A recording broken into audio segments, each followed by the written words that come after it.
Computers make no sense. Throw some metal in a box and boom. What the heck is going on here?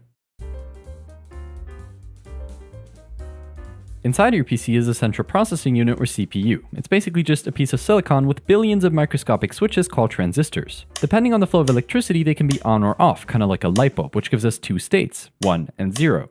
The value at one of these switches is called a bit. One bit by itself doesn't really do much, but put them together and a group of 8 bits is called a byte and can have 256 different combinations of zeros and ones. Congratulations! We can now store information by counting in a system called binary. Every bit represents a power of 2, 1 meaning the power is included and 0 meaning it's not. So this number has 1 times 64, 1 times 4, and 1 times 1, which adds up to 69. This is nice, but for humans, hexadecimal is even better. It's often denoted by this 0x and is simply a more readable format than binary. 4 binary bits can take any value from 0 to 15. Hexadecimal uses 0 to 9 and A to F to represent those values, so a group of 4 bits can be replaced by one hexadecimal digit. Okay, now that we can store numbers, we just need the computers to actually, do something with them.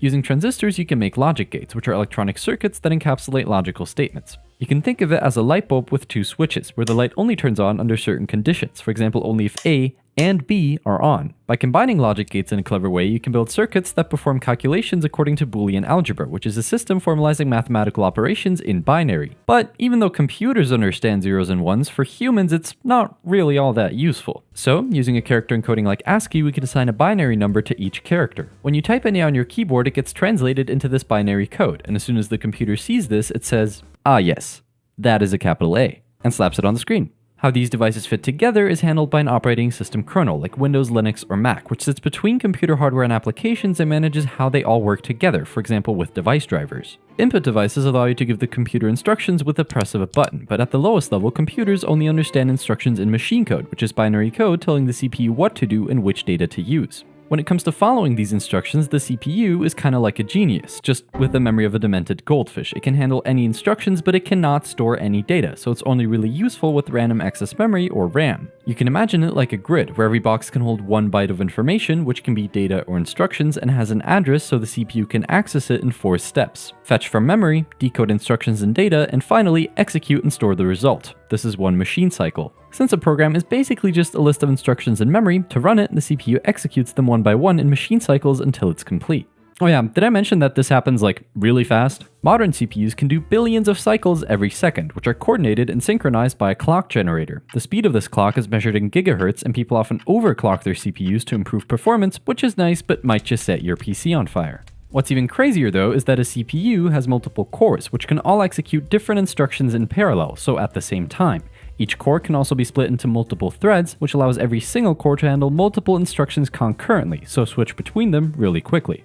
Okay, that's cool, but it doesn't matter how powerful a computer is if you have no way to give it instructions in the first place. Typing machine code by hand would probably make you go insane, but luckily, you don't have to. The kernel is wrapped in a shell, which is just a program that exposes the kernel to the user, allowing for simple instructions in a command line interface with text inputs. But the best way to make a computer do something useful is with a programming language, which uses abstraction so that instead of this, you can write code that looks like this, which is then converted into machine code for you. Some languages like Python use an interpreter, which directly tries to execute the source code line by line. Other languages like C or Go use a compiler, which converts the entire program into machine code before putting it in a file the CPU can execute. Now, every programming language has different syntax, but there's some basic tools almost all of them have. The most basic way to use data is with variables, which assigns a value to a name which can then be reused and modified. Depending on the value, variables can have different data types. For text, there's single characters and strings of multiple characters. For numbers, there's integers which can also be signed if they're negative, and floating point numbers for decimal values. They're called floating point because the decimal point can float around to trade off precision with range. This is possible because they use scientific notation. It's some number times the power telling you where to put the decimal point, which is exactly what they look like under the hood. The actual number is stored with binary fractions. Some fractions, like 1/3, can only be approximated in binary with an infinite sum. But since memory is not infinite, you have to cut it off at some point, which leads to rounding errors, causing pretty weird calculations sometimes. If these are not enough, long and double use twice the amount of memory to double the range of ints and floats. Some languages like Python automatically figure out which type a variable is, but in a language like C, you have to explicitly declare the type of a variable. The value of a variable is stored at some address in memory. Pointers are variables whose value is the memory address of another variable, which is denoted by this ampersand. So really, a pointer is just some chunk of memory pointing to another chunk of memory.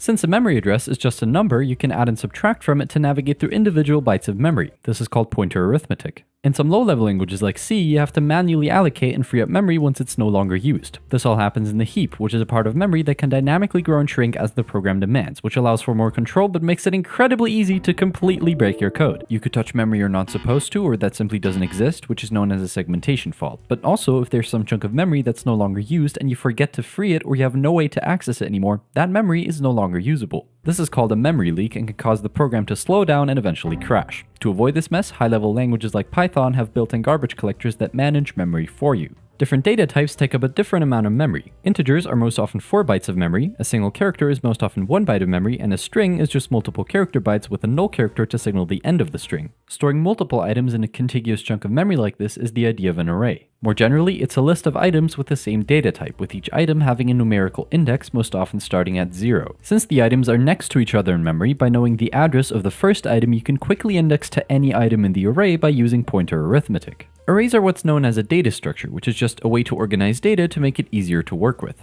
Retrieving values from an array is blazingly fast, but the size of an array is often fixed on creating it, so when it's full you can't add anything, and if you don't use all of it, it's just wasted memory, so a more flexible option is a linked list. It uses nodes containing a value in a pointer to the next node, which allows them to be spread apart in memory. Also, it can grow and shrink dynamically as you can add and remove any node, and you can reorder it by simply rearranging the pointers. This is great, but they can be impractical as you have no way to access the last node except if you traverse every single one before it. But still, both arrays and linked lists are useful as they allow you to create queues and stacks. A stack follows the last in first out principle, just like taking a pancake